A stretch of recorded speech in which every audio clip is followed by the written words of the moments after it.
Well, it's a pleasure to be here. Thank you, John, for the invitation.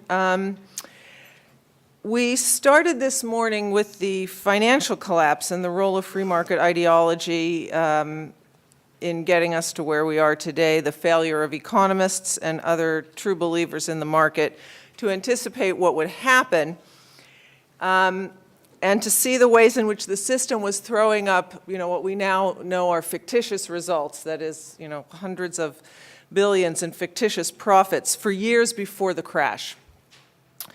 I think there's a similar, although far more dangerous, and of course what we're going through is, quite dangerous, and far-reaching situation which is developing with respect to the planetary, regional, and local ecosystems to the Earth, which is the running down of stocks of natural capital and undermining the basic functionings of the Earth.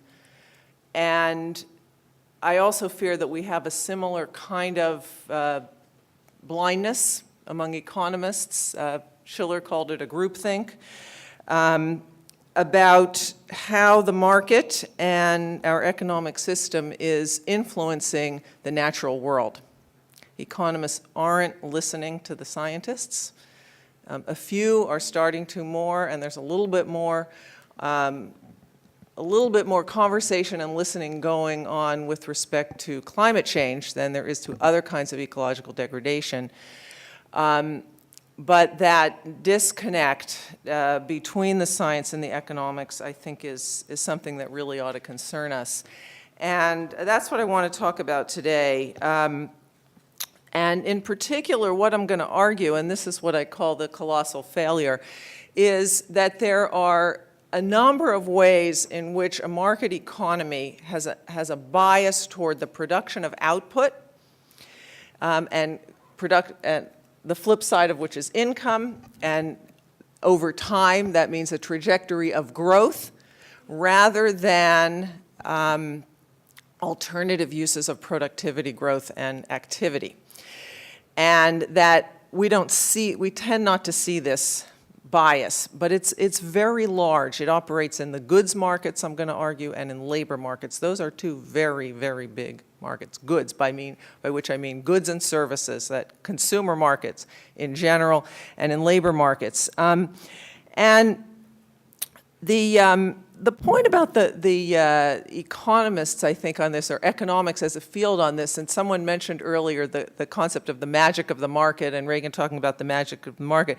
There is, of course, that cornucopian position. It's a small position within economics, the kind of cornucopian fantasies that say, oh, the more growth, the more population, better. There is no such thing as limits. The Earth is effectively unlimited because human ingenuity, fueled by greater population, will solve all natural limits, and we'll create, out of the brilliance of our minds, substitutes for nature. And so don't ever worry about natural limits, because we can substitute for nature, ingenuity for nature. That's a sort of extreme point of view, which also tends to have a fairly strong politics to it, but I think much more significant is the kind of more mainstream position on this, which comes kind of encapsulated probably in the notion of the environmental Kuznets curve.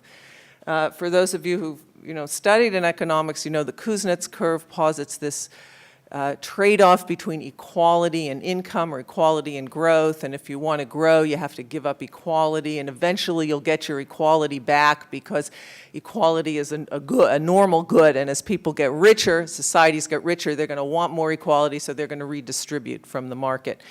And you've got the same argument with respect to the environment. It says, well, if you want growth, you've got to ravage your environment, but not to worry, eventually you'll get rich enough that you're going to want to buy more environment, because environment is a normal good, or maybe even a luxury good. And so growth will solve your environmental problem. When it's the kind of argument that sometimes when you talk to people outside of economic circles, it sounds like a Monty Python skit.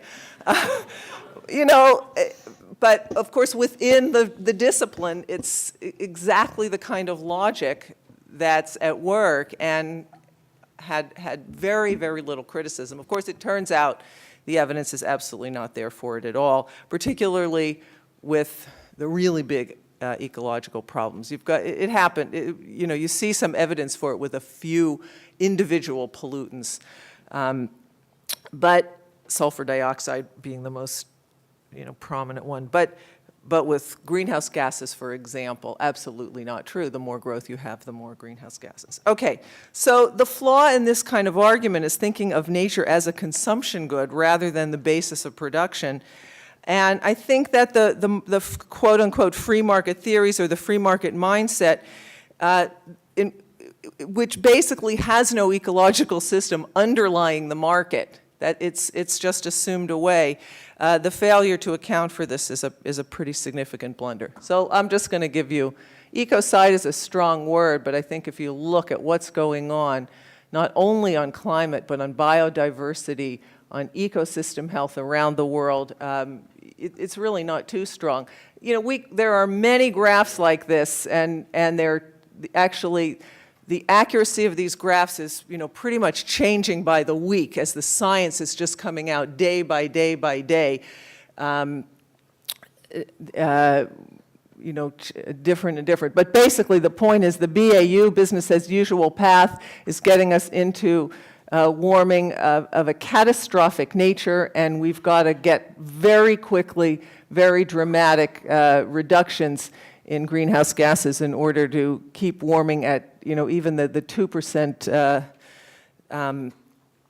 target that we need to get to. I'm sure everyone's well familiar with this. Let me just give a couple other examples. This is a series of indices, the three kinds of species, terrestrial, freshwater, and marine species put together in what's called the Living Planet Index. That's the black one. But basically, since 1970, we've had a dramatic decline in all forms of biodiversity, and the level of ecological degradation, which is causing this dramatic drop in biodiversity, is pretty much equivalent to what we've had in cumulative human history up to this point, because the scale of production and consumption, because of the, you know, tremendous growth in population, but even much more important, growth and exponential growth of industrial production is so large over this period. And let me just give one more, which is I think probably pretty well-known measure, a nice heuristic, the ecological footprint, which is not a measure of ecological degradation. It's just a measure of the use of ecological resources. So it measures the amount of land and shallow seawater that it takes to produce any given standard of living. You can calculate it for the individual nation, for the globe.